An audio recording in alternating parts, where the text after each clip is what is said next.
বিদায়ী মুখ্যমন্ত্রী মমতা বন্দ্যোপাধ্যায় সাফ জানিয়ে দিয়েছেন তিনি পদত্যাগ করবেন না। পশ্চিমবঙ্গ বিধানসভা নির্বাচনের ইতিহাসে এমন অভূতপূর্ব মোড় আগে কখনোই আসেনি।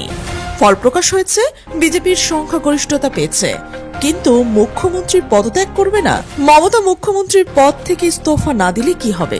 রীতি অনুযায়ী বিধানসভা নির্বাচনের পর বিদায়ী মুখ্যমন্ত্রী রাজভবনে গিয়ে রাজ্যপালের কাছে পদত্যাগপত্র জমা দেন। নির্বাচনী পরাজয়ের ধাক্কা কাটিয়ে ওঠার আগেই মমতা বন্দ্যোপাধ্যায় বোমা ফাটালেন। তার দাবি, এই নির্বাচন সুষ্ঠু হয়নি, গণনায় কারচুপি হয়েছে, তাই তিনি ক্ষমতা ছাড়বেন না। সরকার গঠনকে কেন্দ্র করে নাটকীয় মোড় নিয়েছে তামিলনাড়ুর রাজনীতি। সংখ্যাগরিষ্ঠতা পেয়েও সরকার গঠন করতে পারছে না থলপতি বিজয়ের দল টিভিকে। তবে কি দক্ষিণের ক্ষমতার মসনদে বসতে পারবেন না বিজয়? বিধানসভা নির্বাচনে শোচনীয় পরাজয় হয়েছে মমতা ব্যানার্জি নেতৃত্বাধীন দল তৃণমূল কংগ্রেসের। তবে একে পরাজয় বলে মানতে নারাজ পশ্চিমবঙ্গের মুখ্যমন্ত্রী। সে কারণে আনুষ্ঠানিকভাবে পদত্যাগ করবেন না বলে ঘোষণা করেছেন মমতা। তার এমন ঘোষণার পরই জনমনে উঠেছে নানা প্রশ্ন। তাহলে কি পশ্চিমবঙ্গের এই নজিরবিহীন পরিস্থিতির মাঝেই জারি হচ্ছে রাষ্ট্রপতি শাসন? ভোটের ফল ঘোষণার পর পশ্চিমবঙ্গের রাজনৈতিক অঙ্গনে এখন সবচেয়ে বড় প্রশ্ন, সরকার গঠনের আগে রাজ্যে প্রশাসনিক দায়িত্ব কার হাতে থাকবে। তৃণমূল কংগ্রেসের ভরাডুবি পরও মুখ্যমন্ত্রী মমতা বন্দ্যোপাধ্যায় পরাজয় স্বীকারে অনীহা দেখিয়েছেন। আনুষ্ঠানিকভাবে পদত্যাগ না করার ঘোষণায় রাজনৈতিক মহলে তৈরি হয়েছে নতুন বিতর্ক। অন্যদিকে বিজেপি ইতিমধ্যে জানিয়েছে আগামী 9 মে রবীন্দ্র জন্মজয়ন্তী দিন তারা নতুন সরকার গঠনের শপথ নেবে। এই দুইয়ের মাঝখানের সময়টুকু নিয়েই এখন আলোচনা তুঙ্গে উঠে বসেছে। বৃহস্পতিবার রাত 12টার সঙ্গে সঙ্গে বর্তমান বিধানসভার সাংবিধানিক মেয়াদ শেষ হচ্ছে। সাধারণত নির্বাচনে হারের পর বিদায়ী মুখ্যমন্ত্রী রাজ্যপালের কাছে পদত্যাগপত্র জমা দেন এবং নতুন সরকার শপথ না নেওয়া পর্যন্ত কেয়ারটেকার বা অন্তর্বর্তী সরকারের দায়িত্ব পালন করেন। কিন্তু এবার পশ্চিমবঙ্গে সেই প্রচলিত রীতি অনুসরণ করা হয়নি বলেই যত জটিলতা তৈরি হয়েছে সাংবিধানিক সংকটও। লেস অয়েল অ্যাবজর্ব করে আপনার পরিবারকে রাখে হেলদি। ফুড গ্রেড ম্যাটেরিয়ালে তৈরি যমুনা কুকওয়্যার। আইন বিশেষজ্ঞদের একাংশের মতে ভারতীয় সংবিধানের 172 অনুচ্ছেদ অনুযায়ী নির্ধারিত মেয়াদ শেষ হওয়ার পর বিদায়ী সরকার আর দায়িত্বে থাকতে পারে না। ফলে মুখ্যমন্ত্রী পদত্যাগ না করলে মধ্যরাতের পর থেকে কার্যত সাংবিধানিক শূন্যতা তৈরি হতে পারে। সেই পরিস্থিতিতে অল্প সময়ের জন্য হলেও রাষ্ট্রপতি শাসন জারির সম্ভাবনা উড়িয়ে দেওয়া যাচ্ছে না বলেও মত দিয়েছেন অনেক প্রবীণ আইন বিশ্লেষকরা। পদত্যাগ করবেন না। পশ্চিমবঙ্গ বিধানসভা নির্বাচনের ইতিহাসে এমন অভূতপূর্ব মোড় আগে কখনোই আসেনি। ফল প্রকাশ হয়েছে, বিজেপির সংখ্যাগরিষ্ঠতা পেয়েছে, কিন্তু মুখ্যমন্ত্রী পদত্যাগ করবে না। মমতা মুখ্যমন্ত্রীর পদ থেকে ইস্তফা না দিলে কি হবে? রীতি অনুযায়ী বিধানসভা নির্বাচনের পর বিদায়ী মুখ্যমন্ত্রী রাজভবনে গিয়ে রাজ্যপালের কাছে পদত্যাগপত্র জমা দেন। নির্বাচনী পরাজয়ের ধাক্কা কাটিয়ে ওঠার আগেই মমতা বন্দ্যোপাধ্যায় বোমা ফাটালেন। তার দাবি, এই নির্বাচন সুষ্ঠু হয়নি, গণনায় কারচুপি হয়েছে, তাই তিনি ক্ষমতা ছাড়বেন না। তৃণমূলের নেত্রী স্পষ্টভাবে জানিয়ে দিয়েছেন দল হারেনি, বরং কেন্দ্রীয় হস্তক্ষেপের শিকার হয়েছে। যেখানে পরাজয়ের পর রাজভবনে গিয়ে ইস্তফা দেওয়ার দীর্ঘদিনের গণতান্ত্রিক রীতি, সেখানে মমতা কেন এই অনড়াবস্থানে? পদত্যাগ না করলে কি তার বিরুদ্ধে করা পদক্ষেপ নিতে পারবেন রাজ্যপাল? নাকি বঙ্গ রাজনীতিতে জারি হতে যাচ্ছে রাষ্ট্রপতি শাসন? কি বলছে ভারতের সংবিধানের 164 নম্বর ধারা? বিষয়টি নিয়ে আলোচনা তৈরি হয়েছে।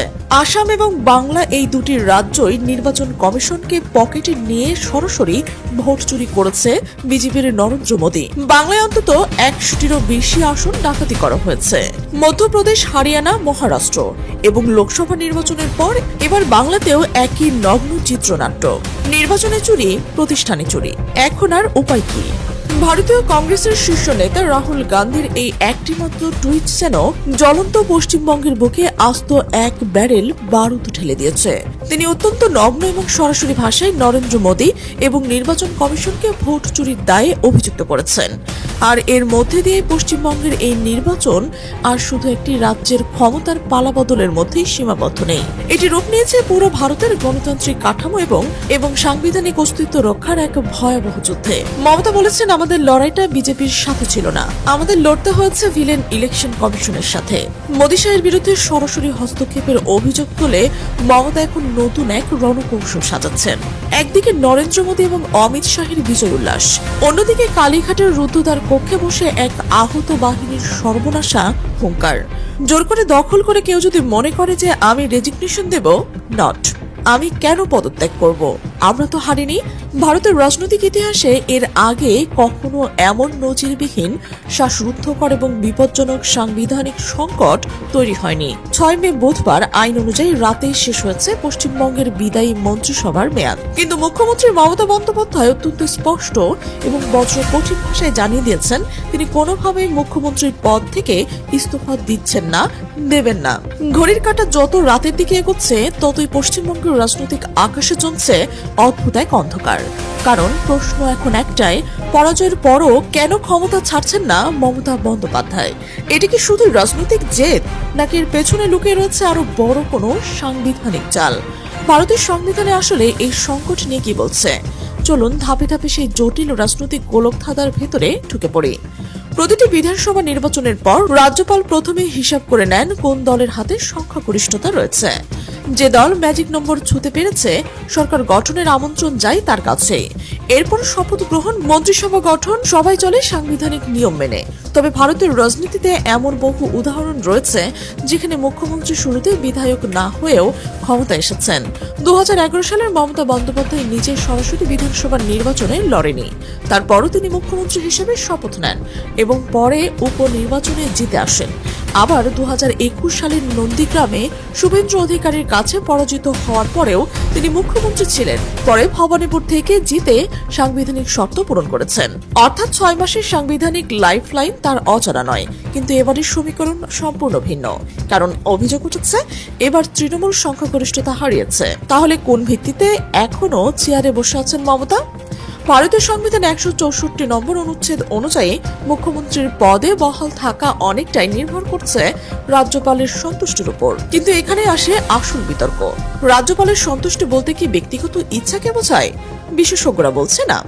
এটা নির্ধারিত হয় বিধানসভায় কার পেছনে সংখ্যাগরিষ্ঠ সদস্যের সমর্থন রয়েছে তার ভিত্তিতে। অর্থাৎ যার হাতে সংখ্যাগরিষ্ঠতা, সাংবিধানিকভাবে সরকার গঠনের অধিকার তারই রয়েছে। আর এখানেই তৈরি হয়েছে সবচেয়ে বড় সংঘাত। রাজনৈতিক মহলে গুঞ্জন, যদি নির্ধারিত সময়ের মধ্যে বর্তমান সরকার পদত্যাগ না করে তাহলে রাজ্যপাল কঠোর সাংবিধানিক পদক্ষেপ নিতে পারেন। এমনকি পুরো মন্ত্রিসভা বরখাস্ত কিংবা রাষ্ট্রপতির শাসনের সুপারিশের আলোচনাও এখন রাজনৈতিক করিডরে ঘুরপাক খাচ্ছে। কিন্তু আসল প্রশ্ন হলো, মমতা বন্দ্যোপাধ্যায় কি এত সহজে সরে যাওয়ার মানুষ? রাজনৈতিক বিশ্লেষকদের একাংশ মনে করছেন তিনি এখন সরাসরি রাজনৈতিক লড়াইয়ের পাশাপাশি আইনি যুদ্ধের ময়দানও প্রস্তুত করেছেন। কারণ তৃণমূলের অভিযোগ নির্বাচনের বড় ধরনের কারচুপি হয়েছে, ইভিএম ম্যানিপুলেশন, ভোট গণনায় অসঙ্গতি এবং প্রশাসনিক পক্ষপাত। সব অভিযোগ সামনে এনে আদালতের দ্বারস্থ হওয়ার প্রস্তুতি চলছে বলে দাবি উঠছে। যদি আদালত এই অভিযোগ গুরুত্ব দেয় তাহলে পরিস্থিতি সম্পূর্ণ অন্যদিকে মোড় নিতে পারে। নির্বাচনের ফল স্থগিত থেকে শুরু করে পুনর্নির্বাচনের দাবিও উঠতে পারে। আর সেটাই সম্ভবত এখন সবচেয়ে বড় রাজনৈতিক দুঃস্বপ্ন দিল্লির জন্য। কিন্তু আদালতের লড়াই শুরু হওয়ার আগেই রাজ্যের মাটিতে পরিস্থিতি উত্তপ্ত হতে শুরু করেছে। বিভিন্ন জায়গা থেকে সহিংস হামলা, ভাঙচুর এবং রাজনৈতিক সংঘর্ষের খবর সামনে এসেছে। তৃণমূল, বিজেপি দুই পক্ষই একে অপরের বিরুদ্ধে অভিযোগ তুলছে। সংখ্যালঘু অধ্যুষিত এলাকাগুলোতে আতঙ্ক ছড়ানোর দাবি উঠছে বিভিন্ন মহল থেকেই। রাজনৈতিক উত্তেজনা এমন এক জায়গায় পৌঁছেছে যেখানে সাধারণ মানুষের মধ্যেও তৈরি হয়েছে চরম অনিশ্চয়তা। কারণ সবাই বুঝতে পারছে এটি আর শুধু সরকার গঠনের লড়াই নয়, এটি এখন পশ্চিমবঙ্গের ভবিষ্যৎ ক্ষমতার মাধ্যমে নির্ধারণের যুদ্ধ। একদিকে মমতা বন্দ্যোপাধ্যায়ের স্পষ্ট বার্তা দিয়েছেন তিনি রাজপথ ছাড়ছেন না। দলের ভেতরে আলোচনা চলছে, তথ্য অনুযায়ী টিম গঠনের কথাও সামনে এসেছে।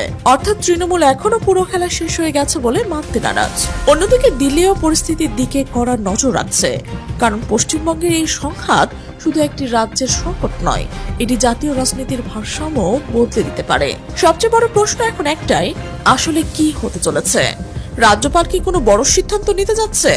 আদালত কি হস্তক্ষেপ করবে, নাকি রাজপথে শুরু হবে নতুন রাজনৈতিক শক্তির প্রদর্শন?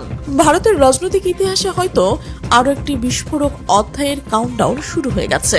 দর্শক, পুরো বিষয়টিকে আপনি কিভাবে দেখছেন? আপনার মতামত অবশ্যই কমেন্টে জানান। আর আপনি এমন বিশ্লেষণধর্মী ভিডিও পেতে চ্যানেলটি সাবস্ক্রাইব করে বেল আইকনটি অন করে রাখুন। আমাদের সাথে থাকার জন্য ধন্যবাদ।